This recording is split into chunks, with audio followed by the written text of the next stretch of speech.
The paper crinkled in Roy Chandler's iron grip, and the sound of it tearing slightly at the corner was the loudest thing in the room. Every soul packed into the Dusty Creek Town Hall held their breath. Roy's jaw was set so hard a muscle feathered along his cheek, his steel-gray eyes fixed on Bernard Hollis with a look that could strip paint from barn wood. Hollis stood behind the table, a smug curl riding his lip, one thumb hitched in his silk vest pocket, utterly certain the law was on his side. Behind Roy, standing very still near the back wall, her hands clasped so tightly together the knuckles had gone white, was Lillian Wainwright. She did not make a sound. She had learned not to make sounds in moments like this, moments when the world was deciding her fate without asking her opinion. But her dark eyes were alive with something she could not entirely suppress: fear, yes, but beneath it, a fierce and burning hope she did not yet dare name. Roy turned the eviction paper over in his hands once, twice. He read every line of it. The silence in the room stretched until it ached. Then he looked up at Hollis, and when he spoke, his voice was low and absolutely without negotiation. "This gets filed over my badge or not at all." The gasp that moved through the crowd was like wind through wheat. 3 men near the door exchanged nervous looks. Judge Pratt, seated beside Hollis with a cup of cold coffee going untouched in front of him, opened his mouth and said nothing. Hollis's smug curl twitched and fell. He leaned forward on his knuckles, his voice dropping to something quiet and dangerous. "Marshal Chandler, I would think very carefully about the words coming out of your mouth right now." Roy set the paper flat on the table, smoothed the crinkled corner with one deliberate finger, and held Hollis's gaze without blinking. "I am thinking very carefully. That is why I said exactly what I said." It was the spring of 1882 in the territory of Colorado, and the town of Dusty Creek sat in a dry valley between 2 red rock ridges, the kind of place where the wind never quite stopped, and the sky went on forever in a way that made a person feel both free and entirely exposed. The silver vein under Barlow Ridge had changed everything about Dusty Creek 3 years prior. Before silver, it had been a quiet cattle stop on the road between Pueblo and Trinidad. 40 families, 1 church, a general store, 2 saloons, and a reputation for nothing in particular. After silver, the population had doubled, then tripled. The railroad had put a spur through, and men like Bernard Hollis had started arriving with briefcases and ledgers, and the particular kind of ambition that does not care what it destroys on its way to prosperity. Lillian Wainwright had arrived in Dusty Creek 4 years before the silver, which meant she was there before any of it mattered. She had come west from Cincinnati at 22, after her father died, and left her nothing but a letter of introduction to a reverend, who had promptly also died before she arrived, leaving her with $60, a strong back, and no forwarding address. She had bought the 8 acres southeast of town from a homesteader named Carey, who was heading back east with his fingers frostbitten and his spirit broken. Lillian had not found her spirit broken by Colorado. She had found the opposite. The land was demanding, yes. The winters were indifferent to human suffering, yes. But there was something in the scale of it, the enormity of the sky and the silence between the rocks, that matched some enormity she carried inside her and had never found anything large enough to contain before. For years she had worked that land. She had built the house with help from neighboring families who would later become her closest friends. She had planted an orchard of apple and cherry trees along the eastern fence line that was just beginning to bear in its 3rd year. She had dug a proper well, built a chicken coop, put up a barn, and established a kitchen garden so productive that she had begun selling surplus at the market on Saturdays. She was not rich. She was not anywhere near rich. But she was rooted, and rooted deeply.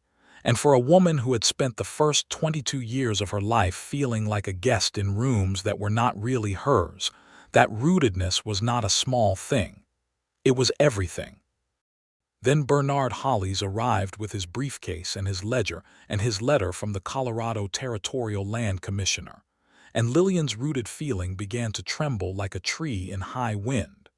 Hollis's claim was this: the original deed recorded for Lillian's 8 acres, filed in the Pueblo Land Office in 1878, contained an error. Specifically, the surveying description in the legal text of the deed used a landmark, a particular stand of cottonwoods along a dry creek bed, that had since been officially resurveyed following the extension of the railroad spur, and the corrected survey placed that creek bed approximately 200 yards north of where it had been recorded. This meant, Hollis argued, that the legal description of Lillian's property boundary did not match the actual ground she occupied, and therefore her deed was, as a matter of technical law, defective. Hollis had obtained title to the correctly described parcel through a purchase from a land speculation company in Denver, which had in turn purchased the corrected parcel from the Territorial Commissioner's office, a transaction that had, quietly and without public notice, taken place during the reorganization of land records that followed the railroad survey.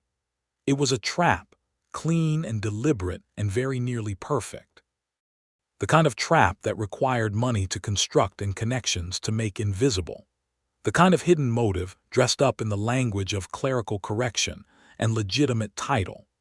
Roy Chandler had been marshal of Dusty Creek for 2 years before any of this happened, which was important because it meant he had been there long enough to know the difference between law and justice, and experienced enough to understand they were not always the same thing.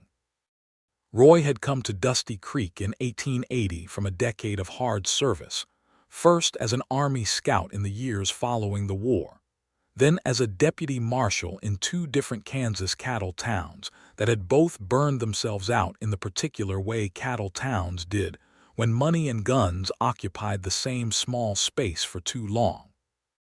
He was 34 years old, lean and weathered in the way that Colorado sun does to a man's face, with gray already threading through the brown of his hair at the temples, and a pair of eyes the color of storm sky that had seen enough to make them quiet.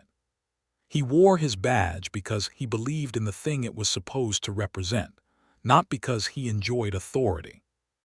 He had seen too many men who enjoyed authority to be comfortable with anyone who did, including himself.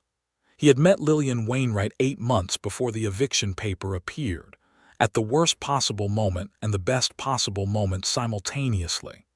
It was a July Saturday, market day, the kind of morning where the air already had heat in it before 7 o'clock, and the dust on Main Street was red and fine. Roy had been making his regular pass through the market stalls when he heard a disagreement near the vegetable tables that had the particular pitch of something about to become more than a disagreement. He pushed through the crowd and found Lillian Wainwright standing very straight and entirely unmoved in the face of a man named Calhoun, a ranch hand from the Double Cross operation north of town, who had the kind of loud certainty that came from having been allowed to be loud for too long, who was insisting that her price for a bushel of snap beans was an insult, and she would lower it if she had any sense. What Roy noticed first was not that Lillian was standing her ground, though she was doing that with a quiet intensity that was remarkable. What he noticed first was that she did not look afraid. Calhoun was a large man with a temper on record, and Lillian Wainwright was standing 2 feet from him looking not afraid but precise, as though she had already worked out every possible outcome of this situation and had arrived at the position she intended to hold. "The price is the price," she said. Her voice was clear and even and did not rise. "You are welcome to take your custom elsewhere if it does not suit you." Calhoun said something unpleasant that Roy did not repeat to anyone later. Lillian did not move. Roy stepped in.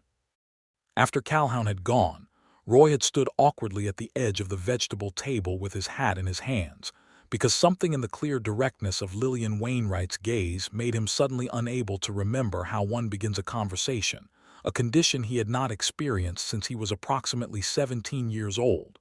She looked at him with those dark eyes, steady and a little amused, and said, "Thank you, Marshal, although I had it handled."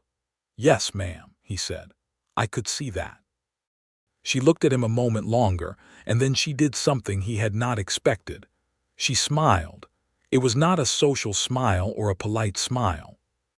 It was a real one, brief and slightly startled, as though it had arrived without her permission. "Roy Chandler," he said quickly, before he lost the moment. "I know who you are," she said. "I'm Lillian Wainwright." "I know who you are," he said, and then they both stood there a second in the mutual acknowledgement of that absurdity, and she laughed, and he felt something in his chest shift position in a way that was alarming and not alarming at all. He bought a bushel of snap beans he had no particular use for, and went back to his office, and thought about her smile for the rest of the afternoon. Over the following months, Roy found reasons to pass by Lillian's farm with a frequency that was not entirely accounted for by his professional duties. He told himself it was because her land was on the South Road, which was true. He told himself it was because she was a single woman alone on 8 acres, and that warranted occasional attention from the law, which was true in the most technical sense, but was not the real reason. The real reason was Lillian herself, the particular combination of her fierce self-sufficiency and her unexpected warmth, the way she could move from entirely practical to quietly funny inside a single sentence, the way she spoke about her land as though it were alive and listening, as though the apple trees along the eastern fence were friends she was responsible for. He began stopping at her fence on his evening rides. She began coming out to the fence when she saw him coming, in the way that people do when they are pretending they just happen to be there. They talked about weather, crops, the increasingly complicated politics of a silver town with too much money and too little patience. They talked about where they had come from, she from Cincinnati, he from Virginia originally, though he had put so many miles between himself and Virginia that it felt like another person's country. He told her about his years scouting, some of it, the parts he had sorted through enough to put into sentences. She told him about the reverend who had died before she arrived, and the $60, and the Carey homesteader, and her face when she told it had the look of someone describing a close call. They were still occasionally surprised they had survived. One evening in October, when the air was sharp and the apple trees had gone gold and the light was the color of an old photograph, he was standing at her fence, and she was on the other side of it, and he said something about the trees looking beautiful, and she said they did, and there was a pause in which both of them were very aware of the fence between them, and he put his hand on the top rail, and she put her hand on the top rail about 3 inches from his, and neither of them moved for a long moment. And it was one of the most quietly charged moments Roy Chandler had experienced in 34 years of living, which he recognized as either a sign of what she meant to him or a sign that he had lived too sparingly, and he suspected it was both. He had not kissed her. He had not said anything direct. He was a careful man by nature and by the particular education of having been in enough situations where carelessness cost a person something they could not get back.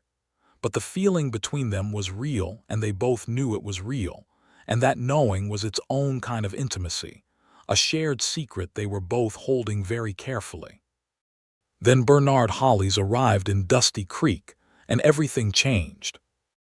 Hollis came in on the Tuesday train from Denver, checked into the Cattlemen's Hotel on First Street, and within 48 hours had visited the mayor, Judge Pratt, and 3 of the town council members.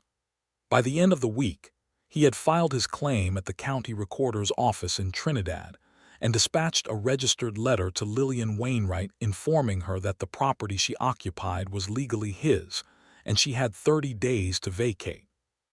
Lillian brought the letter to Roy's office on a Tuesday morning, walking through the door with her spine straight and her chin level and the letter in her hand, and the combination of those two things, her absolute refusal to appear broken, and the slight trembling of the hand that held the letter, hit him somewhere he had not been prepared to be hit.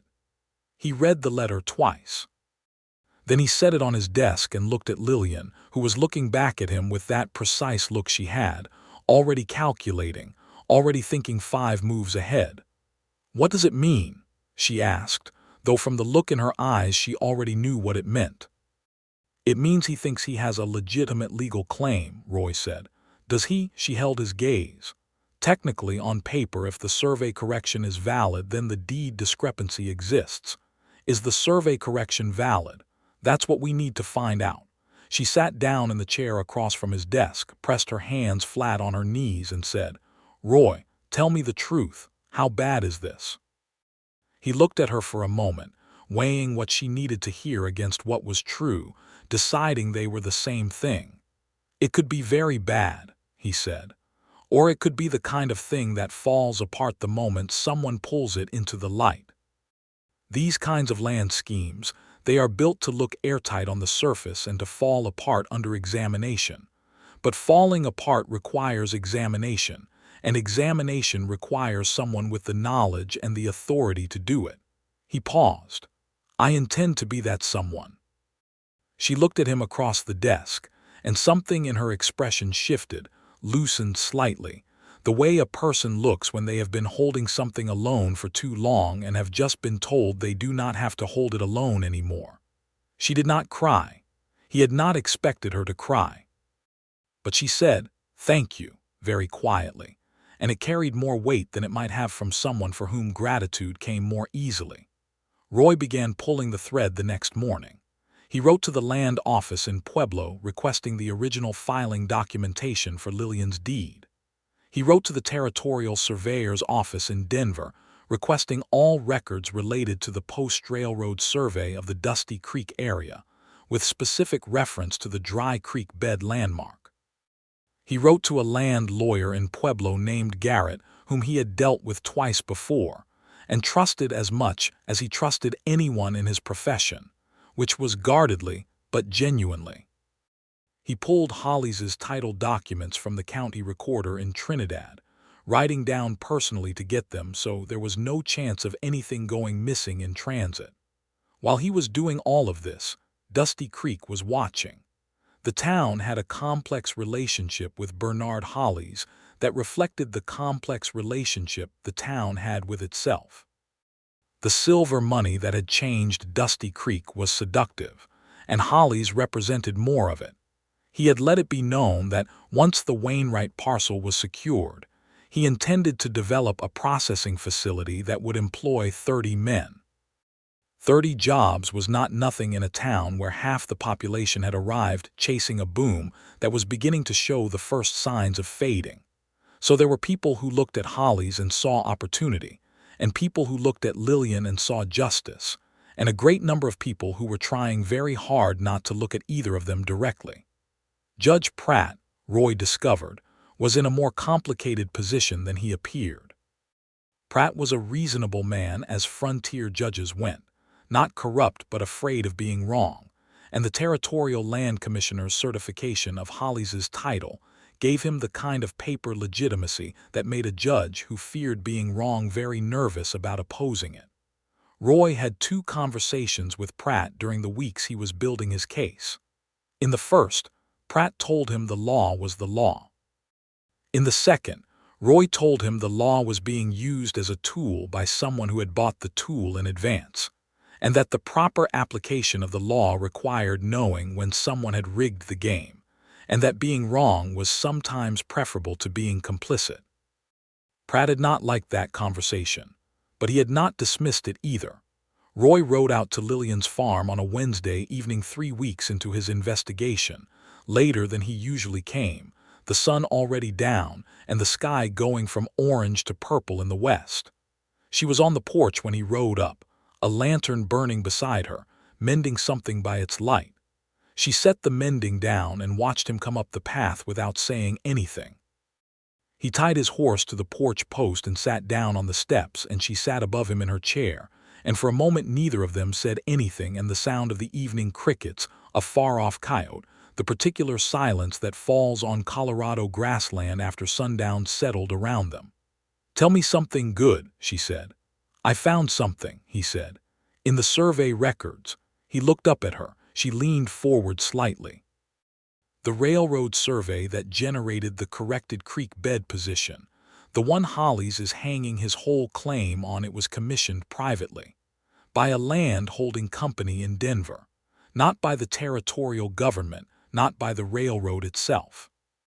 By a private company. He paused to let that settle.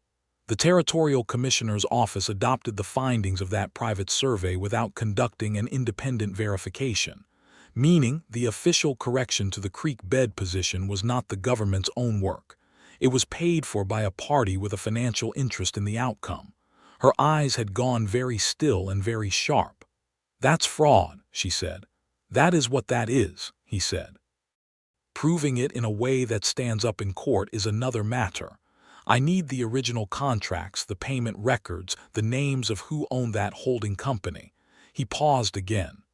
"I also sent for a man from Denver, a surveyor, independent.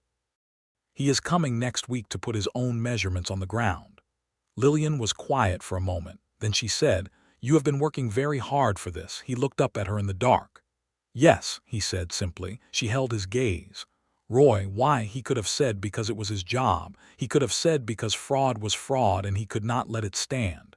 Both of those things were true. Instead, he said, "Because it is yours, and it should stay yours. And I am not willing to let someone take something from you by tricking the law into helping them do it." She looked at him for a long time. The lantern moved in a small draft of air. Her voice, when she spoke, was very quiet. "You should come up here and sit properly," she said, "instead of on the steps." He stood and moved to the second chair, the one beside hers, and they sat together in the dark while the stars came out over Colorado. And somewhere between the second and the third star he reached over and took her hand, and she turned her hand over and held his back, and neither of them said anything about it. But it was the kind of not saying that means everything has been said. The independent surveyor was a man named Aldous Pierce from Denver, methodical and humorless and absolutely precise, which was exactly what Roy needed. Pierce spent 2 days walking Lillian's land with his instruments, then spent another day walking the disputed creek bed with the same instruments, taking measurements at intervals Roy would not have thought to specify. When he was done, he sat across from Roy in the marshal's office with his notebooks open and told Roy 3 things. First, that the private survey commissioned by the Denver Holding Company had used a reference point for the creek bed that was not standard and could not be validated by any independent measurement. Second, that under the standard government survey methodology used for all official land parcels in the territory, the creek bed's position placed the boundary line within 18 yards of where Lillian's original deed described it, well within the margin of surveying error that the land office officially recognized as non-material.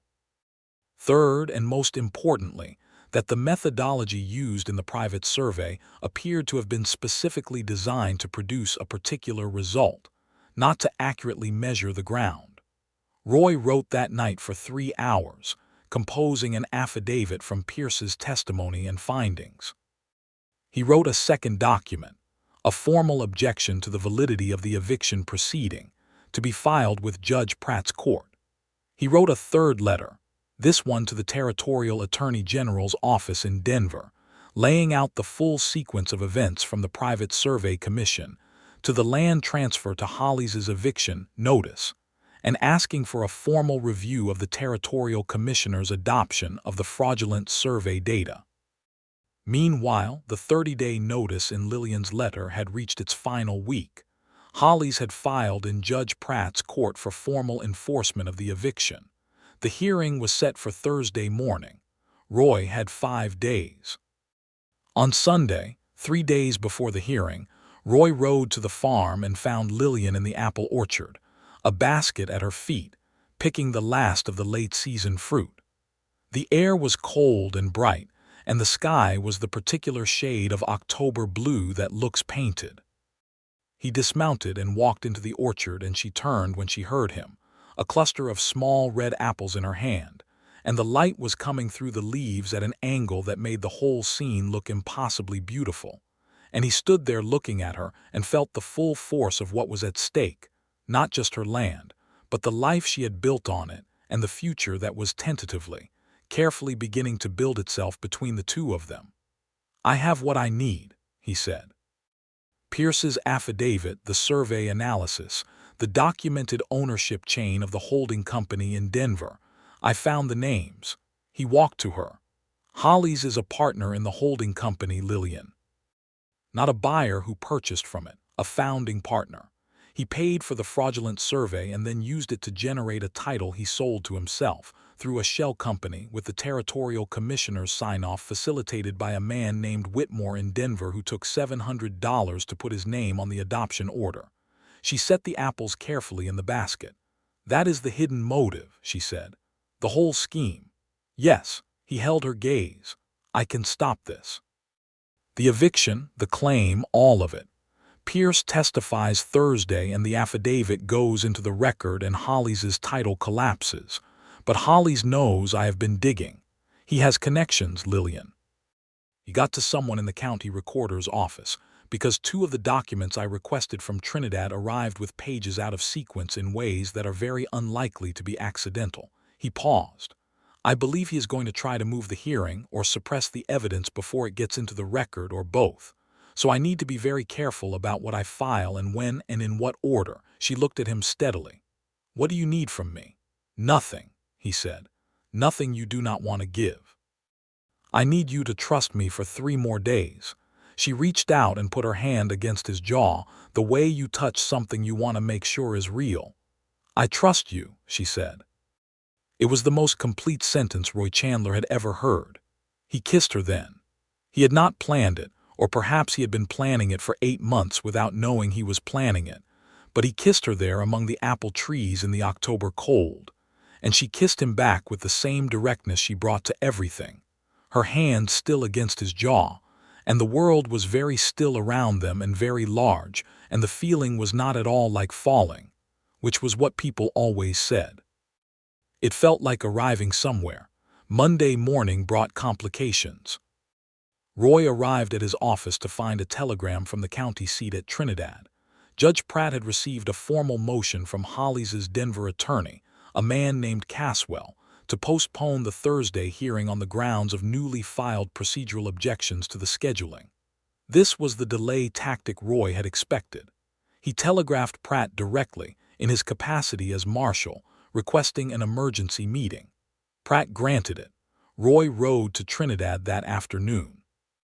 He laid everything in front of Pratt, the Pierce affidavit, the survey analysis, the ownership chain of the holding company, the name Whitmore and the $700, the documented discrepancies in the county records. Pratt read through it all with the careful, slightly pained expression of a man who had hoped things would be simpler and is now confronted with the reality that they are not. Roy waited. Pratt finished reading. He set the documents down and laced his fingers together and looked out his window at the Trinidad street for a long moment. Then he turned back to Roy and said, "This is a serious case you are making, Marshal." "I am aware, Judge," Roy said.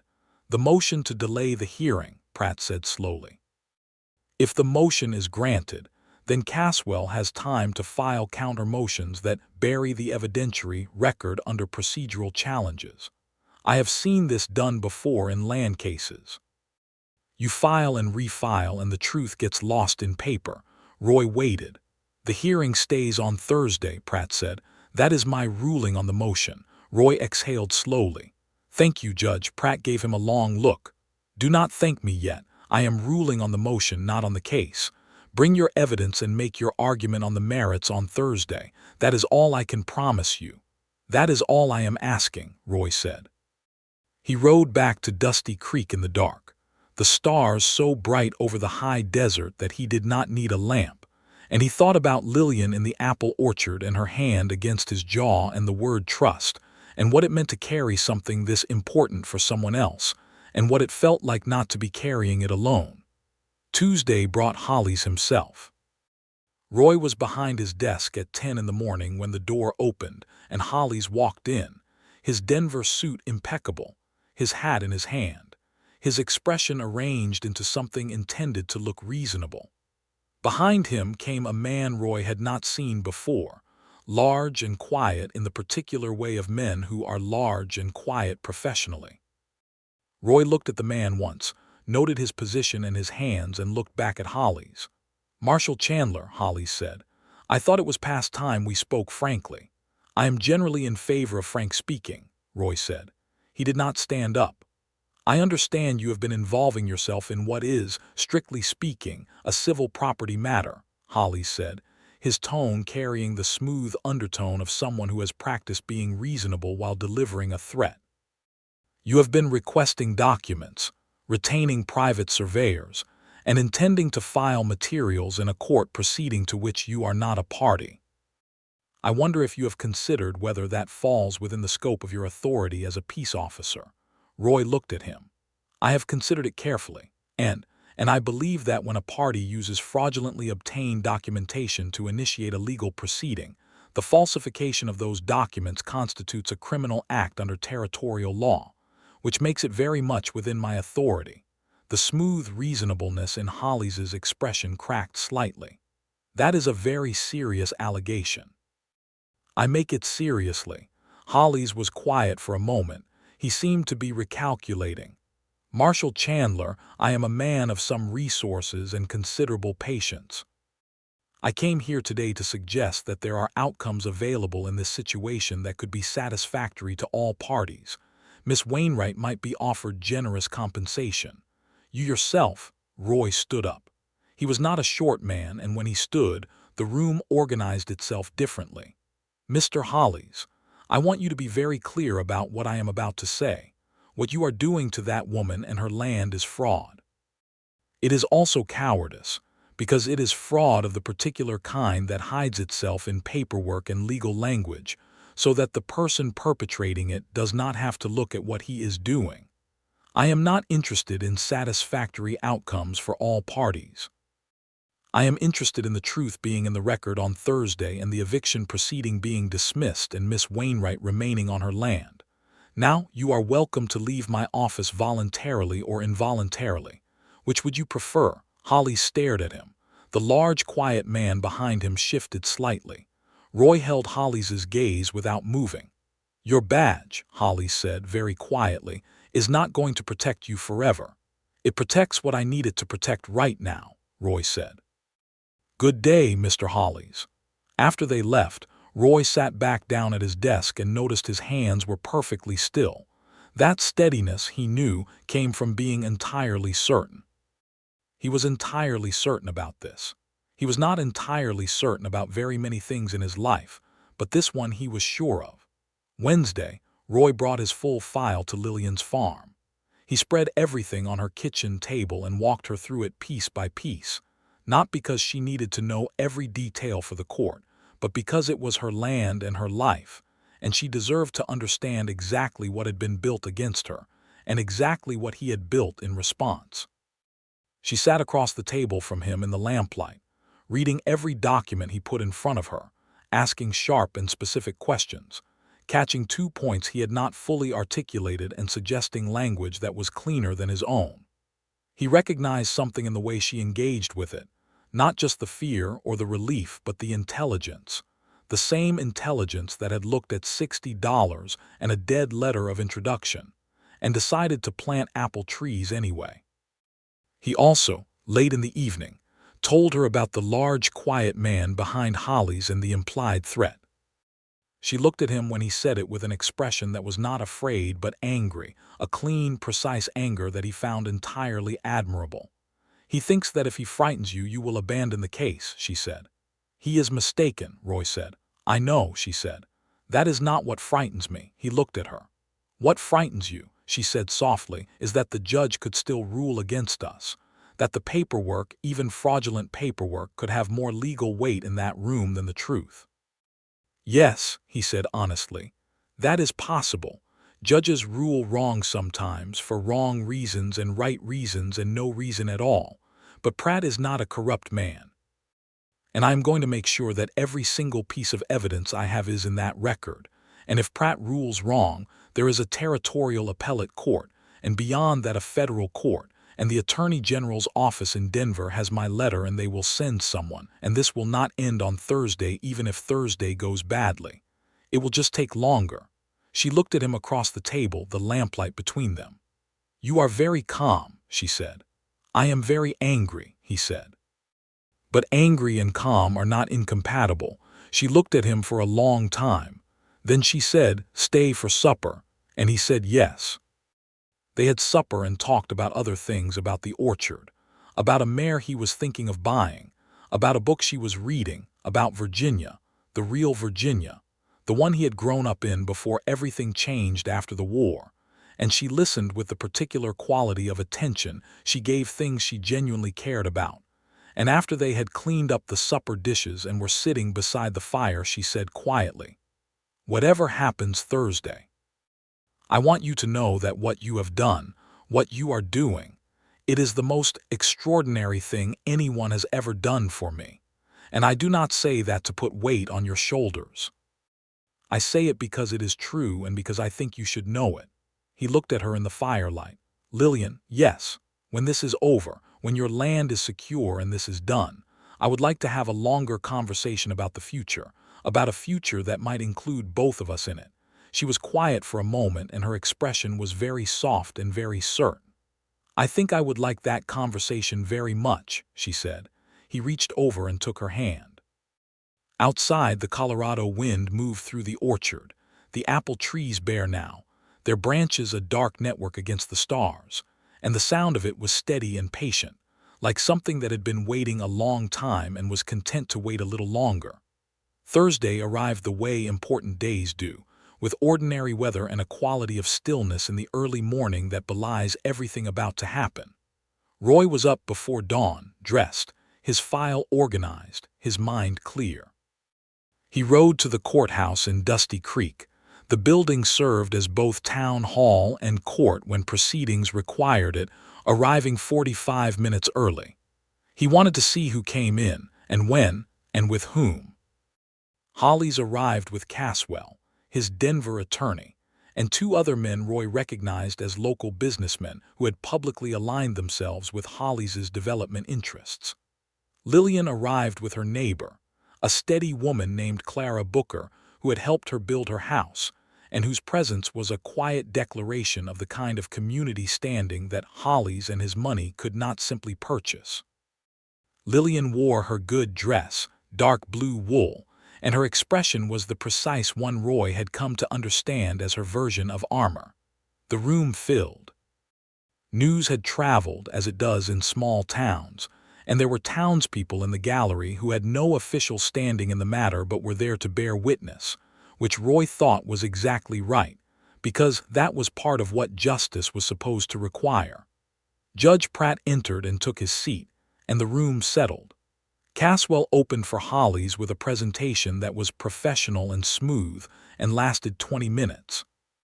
He laid out the deed discrepancy, the corrected survey, the territorial commissioner's certification, Hollis's chain of title. It was clean and well argued, and if you did not know what Roy knew, it was almost convincing. Then Roy presented his response. He was not a lawyer. He was a marshal. But he had spent enough years in courtrooms and enough nights in that office preparing documents to know how to put a case together. And he had Garrett, the land lawyer from Pueblo, present via written brief, because Garrett could not come in person, but had organized the legal arguments around Roy's factual findings, with the precision of someone who found land fraud genuinely offensive. Roy put Pierce's affidavit into the record. He put the survey analysis in. He put the ownership chain of the holding company in, with the names, including Hollis's name as founding partner. He put the documented evidence of the Whitmore payment in. He addressed Pratt directly, not with drama but with the steady clarity of someone who had checked every fact 3 times and knew what he was saying was true. And then Hollis's attorney made a procedural motion to suppress the holding company documents on the grounds that they were not certified copies from the official record. And the moment hung in the air, because Caswell was right about the certification technically, and Roy had anticipated this. And he reached into his file and produced a telegram from the Territorial Attorney General's office in Denver, received that morning, confirming that the office had opened a formal investigation into the Whitmore matter and that a certified transmission of the relevant records was in transit to Judge Pratt's court. Caswell did not have a response to that. Hollis, seated behind his attorney, went very still. Judge Pratt looked at the telegram. He looked at the documents Roy had filed. He looked at Hollis. His expression was the one Roy had hoped for, not dramatically righteous but quietly firm, the expression of a man who has seen through something and has decided that being clear about it is more important than being comfortable. Pratt called a 30-minute recess. During those 30 minutes, Roy stood in the back of the room with Lillian, who was very still beside him, her hands clasped, her eyes on the floor in front of her, in the concentrated way of someone managing a great deal of feeling in a very small space. He did not say anything reassuring because he did not believe in reassurances that might be false. He stood close enough that their shoulders touched, and that was what he had to offer right now, and she leaned into it slightly, just slightly, and that was what she had to offer back. Pratt returned. He took his seat. The room went silent. He spoke for 12 minutes. He addressed the survey discrepancy and Pierce's findings and the methodology issue. He addressed the holding company ownership and what it implied about the impartiality of the title chain. He addressed the Attorney General's investigation. And he said, in the measured language of a man being very careful about the words he was choosing, because he knew they would outlast this room. It is the finding of this court that the title upon which the eviction proceeding is based was derived from a survey whose validity is materially compromised by the evidence presented today.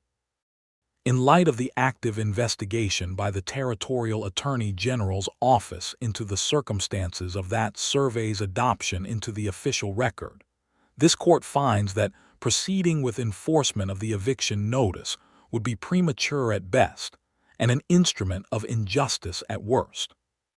The eviction proceeding is dismissed without prejudice pending the outcome of the Attorney General's investigation. Miss Wainwright's occupancy of her property continues undisturbed. The room exhaled. Not in a shout, the setting was too formal for that, but in a long communal release of held breath that was its own kind of declaration.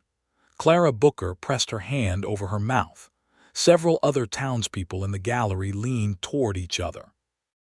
Hollis stood up abruptly, said something to Caswell in a sharp undertone, and walked out. Roy looked at Lillian. She was looking at him. Her eyes were very bright. She put her hand on his arm, just her fingers on his sleeve, and held it there for a moment, and then she turned away slightly and composed herself with the self-discipline he had come to deeply respect and admire, and then she turned back and she was Lillian again, steady, clear-eyed, precisely herself. "Thank you," she said. The same 2 words she had said after Calhoun and the snap beans, but they were entirely different words now. They contained 8 months and a great deal of courage and a great deal of truth. "You are welcome," he said, and meant it with everything he had. What happened next happened over the following weeks in the way that consequential things often do, not in one grand moment but in accumulation. The Territorial Attorney General's investigation, led by a capable man named Forsyth, moved more quickly than these things usually did, possibly because Roy's documentation had been so thorough that very little additional work was required to complete the picture. Whitmore, faced with the weight of evidence, cooperated. The fraudulent adoption of the private survey was formally invalidated. Hollis's title, built on that fraudulent foundation, was voided. A formal complaint was filed against Hollis for conspiracy to commit land fraud, and Caswell, who had walked a very thin line between legitimate legal advocacy and knowing complicity, quietly withdrew from practice in Colorado. Hollis himself left the territory within a month. His development plans collapsed, the 30 promised jobs evaporating with his departure, which was painful for the town, but not, most people agreed, the kind of pain that could have been avoided by doing the wrong thing. Lillian's deed was confirmed, resurveyed by an official government surveyor using the standard methodology, and recorded clean and clear in the Pueblo Land Office. Roy received a letter from the Attorney General's office commending his work in the investigation. He folded the letter and put it in his desk drawer and did not show it to anyone, because recognition from official offices was not what he did for. What he did it for was walking up the path to Lillian's farm on a November Saturday, the orchard bare and silver in the cold light, the smoke from her chimney rising straight in the still air, and knocking on the door, and when she opened it seeing her face and knowing everything about it. She had made coffee. They sat at the kitchen table, the same table where he had spread all the legal documents, and now it was just coffee and the two of them and the sound of the house settling in the cold, and he said, "I believe I mentioned on a certain Wednesday evening that I wanted to have a conversation about the future." She wrapped her hands around her coffee cup and looked at him with that look that was precise and warm simultaneously. "You did mention that. I am ready to have that conversation," he said. She looked at him for a moment. "I am listening." He had thought about how to say this, and in the end he said it simply because simplicity was what he trusted. "I love you, Lillian. I think I have loved you since a Saturday morning in July when you told a large, unpleasant man that the price was the price and looked entirely unmoved while doing it. I have been careful about saying it because I did not want to put any weight on you that you had not chosen, and I was not sure of my welcome, and I wanted to be sure before I spoke. I am sure now. I would like to build a life with you if you are willing.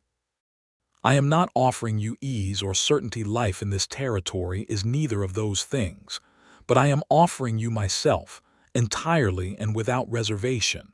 She set her coffee cup down.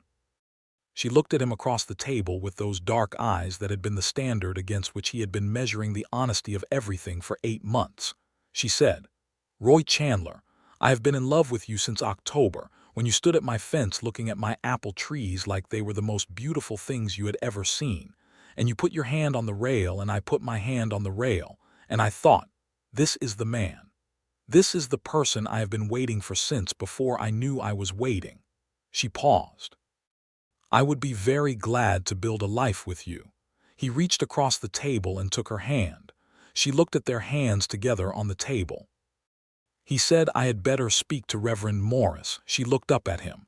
"Is that a proposal?" "It is the beginning of one," he said.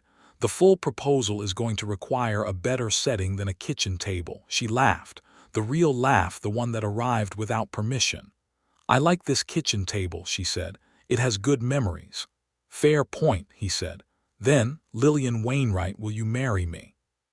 She was smiling when she said yes. The kind of smile that does not leave room for any other expression, wide and bright and entirely unguarded. And it was the most beautiful thing Roy Chandler had seen in 34 years, including every mountain and sunset this territory had ever offered. They were married in December, 3 weeks before Christmas, in the little church on 2nd Street with Reverend Morris officiating, and a congregation that filled every pew and spilled into the side aisles, because Dusty Creek understood, better than most places might have, what it was witnessing. Not just a wedding, but the confirmation of something the town needed to believe about itself, that honesty and courage and love were things that actually won here. That the Hollises of the world did not always take what they reached for. Lillian wore a dress she had made herself from white wool and ivory ribbon, and it was not an elaborate dress, but on her it was perfect. And Roy stood at the front of that church in his good suit with his badge on, because someone had suggested he remove it for the ceremony, and he had thought about it for exactly 2 seconds before deciding that his badge was part of who he was, and who he was what Lillian was marrying. And she had looked at it when she walked up the aisle and smiled the smile that did not ask permission. He said his vows in a clear, steady voice. She said hers, looking him directly in the eyes in the way she did everything without deflection, without reservation, with the full force of herself. When Morris said they were married and Roy kissed her, the cheer from the congregation was not the polite kind. It was the kind that came from people who had been waiting and worrying, and were now releasing everything they had held. And it rang off the church walls and out through the doors and down 2nd Street and into the cold Colorado air. And somewhere in the orchard, the bare apple trees were patient and silver and waiting for spring.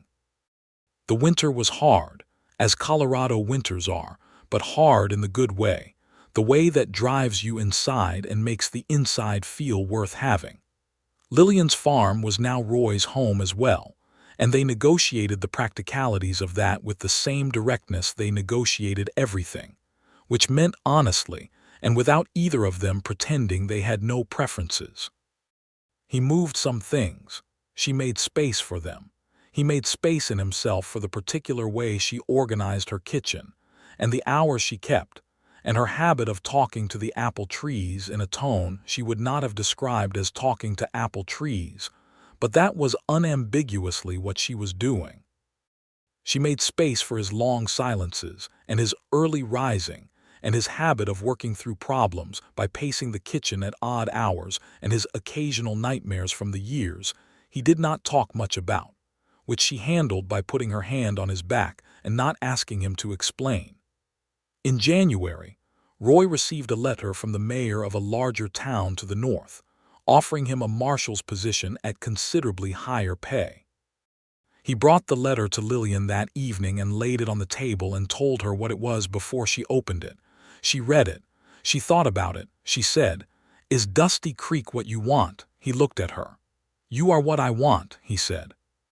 "Dusty Creek is where you are, and I have a job to do here that I believe in. I do not need more pay. I need what I already have." She folded the letter and gave it back to him, and he wrote his respectful decline the next morning. In February, during a cold snap that kept them inside for 4 days straight with the wind screaming off the ridge, they really talked, the long, unhurried conversations that deep winter and close quarters make possible. About his years in the army, the things he had witnessed in the war and after, the particular weight of having participated in the dispossession of peoples from land that had been theirs. And he talked about it with the honesty of a man who had not been able to resolve it but had decided living honestly in the presence of that unresolved truth was better than pretending it was resolved. Lillian listened. She asked careful questions. She said things that were not comforting but were true and said with love, which was better than comfort.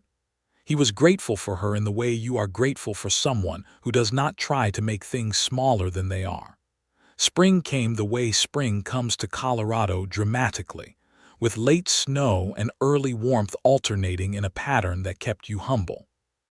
The apple trees budded in March and the cherries a week later, and Lillian walked the orchard every morning checking the progression, and Roy often walked it with her before his working day began, the two of them in the early light among the flowering trees, and it was the best part of his days. In April, Lillian told him she was expecting. She told him at the kitchen table over breakfast, directly, looking at him, watching his face. He sat very still for a moment, processing the enormity of it, and then he looked at her with an expression she would later describe to Clara Booker as the one where everything in him was completely open, no guard at all, just pure feeling. He reached across the table and took her hand and said, "Are you well? Are you feeling well?" She said she was feeling perfectly well, slightly dizzy in the mornings, but otherwise exactly herself. He said, "Good." He held her hand and thought about it for a moment, and then he said, "I am going to be a father." He said it as though testing the weight of it. She watched him. "Yes," she said, "you are." He was quiet another moment. Then he looked at her and his eyes were very bright and he said, "I have no idea how to be a father." She smiled. "I have no idea how to be a mother. We will figure it out." "We are good at figuring things out," he said. "We are," she agreed. They sat in the kitchen with the spring light coming through the window, holding hands across the table, and the feeling was different from any other feeling either of them had known, bigger and more fragile simultaneously. The feeling of having been given something so important it is almost frightening. Roy spent the spring being what he always was as a marshal, steady, fair, present, and also what he was becoming, a man waiting for a child, with all the particular alertness that brings. He fixed the fence on the north side of the property, which had been weak since winter. He repaired the roof of the barn. He built a second room onto the back of the house, properly framed and insulated working weekends with a neighbor named Thomas who was good with carpentry and refused payment in money, but accepted it in meals, which Lillian provided with the generosity that was one of the most consistent things about her. The summer was full and warm, and the orchard produced abundantly. Lillian managed her market stall into late July, when she and Roy agreed, after a practical discussion, that she would wind it down for the season. She did not argue against the logic of it, though she negotiated firmly on the point that she would return to the market in the spring, which was not in question as far as Roy was concerned. The market was her enterprise and her business, and he would not have suggested otherwise. The child was born in November, a month after the first anniversary of Roy and Lillian's first conversation at the fence, on a Tuesday morning when the sky was the November blue that is almost metallic in its intensity. Clara Booker was there, and the doctor from town, a capable man named Whitfield who had come west from Philadelphia, and who said at the end of it that mother and child were both entirely healthy, and that he had rarely attended a delivery where the mother had been so composedly clear about what was needed throughout. Roy was waiting in the kitchen. Whitfield came out and said those words, healthy, entirely healthy, and Roy sat down very quickly in the kitchen chair, which was the first time he had sat down in several hours, and pressed his hands over his face for a moment. And when he lowered them, his expression was the open one Lillian would recognize from the kitchen table in April. It was a boy. Roy Chandler held his son for the first time in the bedroom doorway, the baby wrapped in a blanket Clara had made, and the boy was small and very warm and very real in his arms, and Roy looked at him with the particular shock of love at first sight that parents know, the love that arrives fully formed and without warning and is absolutely non-negotiable. He looked up at Lillian, who was propped against the pillows looking exactly like herself but different, changed by the morning in some way that was visible and permanent. "He is perfect," Roy said. She smiled. "He is. What shall we call him?" They had discussed names but not decided. Lillian looked at her son in Roy's arms and said, "James William Chandler."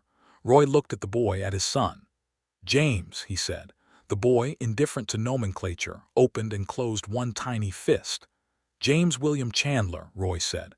"Welcome to Colorado." James was a good baby, which is to say he was a baby, with all that entails, demanding and exhausting and endlessly fascinating in the way that tiny humans are when you are responsible for them. Roy adapted to interrupted nights with the equanimity of a man trained by years of frontier service to function on insufficient sleep, and he rose for the early feedings without complaint and walked the kitchen floor with his son in the small hours, sometimes talking to him in a low voice about nothing in particular, the way a person talks when they are simply happy to be where they are. The town had changed since the Hollis affair. Not dramatically, Dusty Creek was still Dusty Creek, with its dust and its two saloons and its red rock ridges, but in the way that communities change when something tests them, and they find out whether they are worth being. The development Hollis had promised had not materialized, but 3 of the local businessmen who had aligned themselves with him had quietly reconsidered their positions after watching the eviction case fall apart, and one of them, a man named Ellsworth who owned the hardware store, had come to Roy the spring after the hearing and told him that he had known Hollis's claim was suspicious from the beginning and had not spoken up for reasons he was ashamed of, and he was sorry.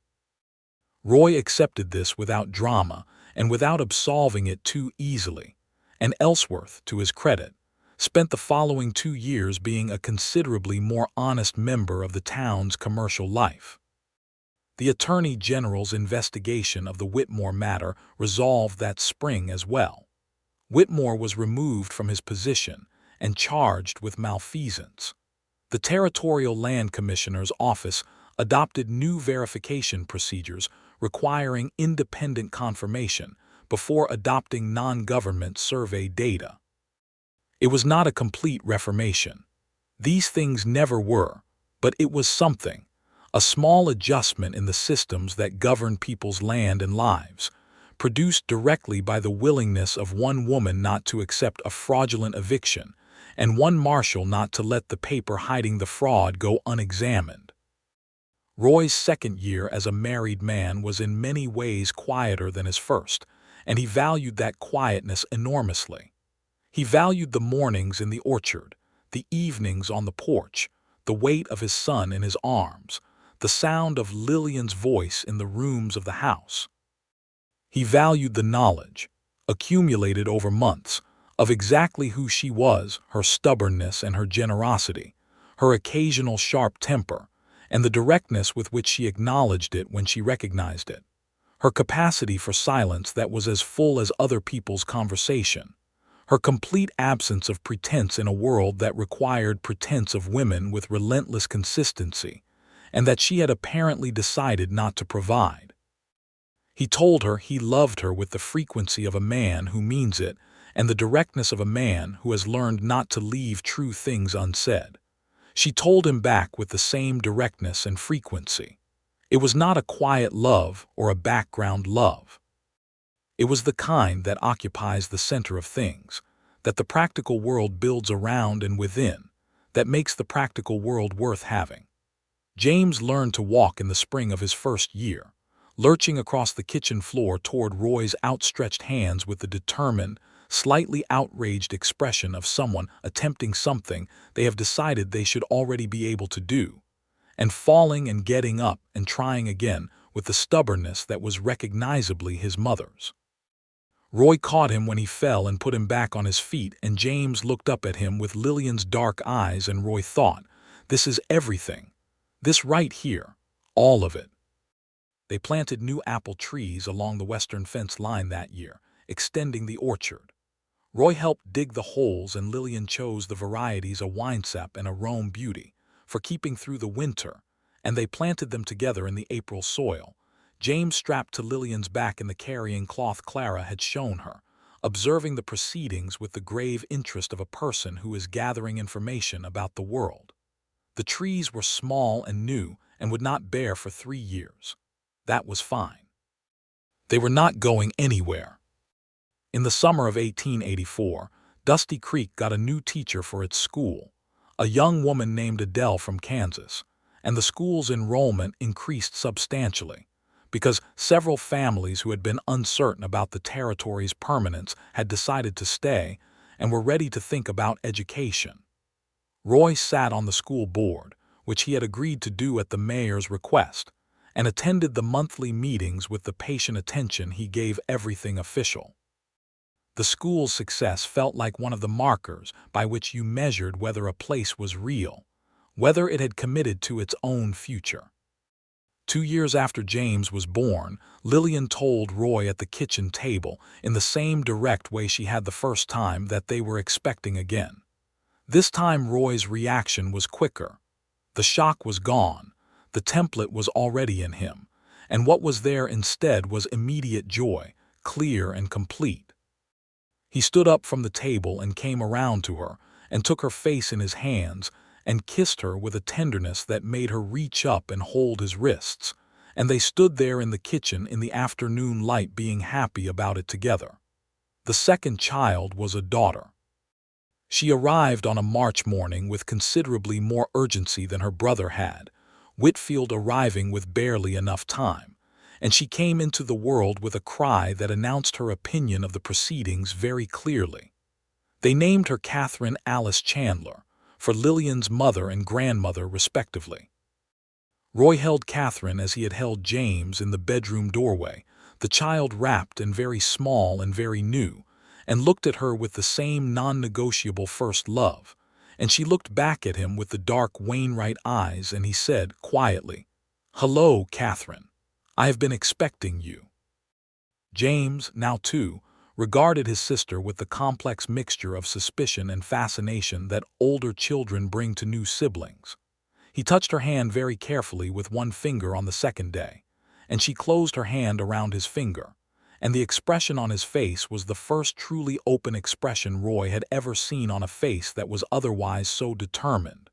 A brief, complete wonder, and Lillian watched it from the bed, and her expression was everything. The orchard came into its full bearing that spring, all the trees, old and new, producing together in the way orchards do when they have found their maturity. The apple harvest that fall was more than Lillian could sell alone, and she and Clara organized a small cooperative among 3 neighboring farm families to manage the harvest together and share the market proceeds, which worked well enough that they continued it the following year, and the year after, and it became the kind of thing that was simply part of how that community functioned. Roy served as Marshal of Dusty Creek for 6 more years beyond the Hollis affair, long enough to see the town find its character, long enough to see the silver boom level off into a sustainable mining economy rather than an exhausting one, long enough to watch the families who had come uncertain become people who had committed. He handled disputes and theft, and the occasional violence of men who were too far from home and too close to whiskey. And he did it with the same steady judgment he had always brought, firm without cruelty, clear without coldness, using his authority in the way he had always believed it should be used, as a responsibility rather than a privilege. He and Lillian built a second expansion on the house the year after Catherine was born, a proper parlor and a covered porch that ran the full length of the south side, where the evening sun fell long and warm from spring through fall. They sat on that porch most evenings, in the summers after the children were in bed and in the winters wrapped in blankets with cups of tea, talking and sometimes not talking, which were both the same thing with them, both equally full. James grew into a serious, energetic boy who followed his father on his rides when he was old enough, and followed his mother through the orchard with a proprietary air, as though he had personally planted every tree. Catherine was different, quick and loud and fearless in the way of a child who has never been told to make herself smaller and has no framework for it, which Lillian observed with unambiguous pride. The spring that James turned 7 and Catherine turned 5, Roy came home from a long Tuesday to find the kitchen full of the smell of apple pie and his children at the table drawing with chalk and his wife at the stove, and he stood in the doorway for a moment before any of them noticed him, just looking at all of it. 8 years since a July Saturday and snap beans and a woman who would not lower her price. 6 years since a piece of paper he had grabbed off a table and held in his hands and told the man across from him was not going to be filed unless it was filed over everything he was. James looked up from his chalk drawing and saw him and said, "Papa," in the voice of a boy who finds his father's arrival categorically good news, and launched himself off the chair. Roy caught him and held him. Catherine, not to be outdone, abandoned her chalk and ran at his legs. Lillian turned from the stove with the look she had, the one that was warm and amused and entirely for him, and she said, "Supper in 20 minutes, Marshal." He looked at her over the heads of his children, his son's arms around his neck, his daughter's hands fisted in the leg of his trousers, and he said, "I am not in any hurry." She smiled. The apple trees outside were in their spring bloom, white and pink against the Colorado sky, and the smell of the pie was warm through the whole house, and the children were loud and alive and real, and everything about it was exactly and completely what Roy Chandler had not known he was building toward through all the hard and wandering years, before he came to stand at a woman's fence one October evening and put his hand on the rail and found hers already waiting there. He had carried a badge for more years than he could count with any comfort, through territories and seasons, and the particular loneliness of a man who believes in something that does not always seem to believe in itself. He had picked up a piece of paper in a room full of people who were all waiting to see what he would do, and he had known with complete certainty what he would do, not because of law and not entirely even because of justice, but because of love, the love that had grown in him through 8 months of fence-side conversations and orchard walks, and one extraordinary woman's refusal to be beaten by a man with a briefcase and a hidden motive. And the love that had grown from that into everything this house and this land and these children and this life contained. Outside, the wind moved through the blooming orchard. The apple trees, patient and permanent and deeply rooted in their Colorado ground, were everything they had been promised to be and more, which is the nature of things that are planted with intention and tended with love, and given the time they need to become what they always had it in them to become. Roy Chandler set his son down and picked up his daughter and walked into his kitchen toward his wife, and the door closed behind him on the wide blue Colorado evening, and the smoke from the chimney rose straight, and the orchard bloomed, and everything was, at last and for good, entirely and exactly right.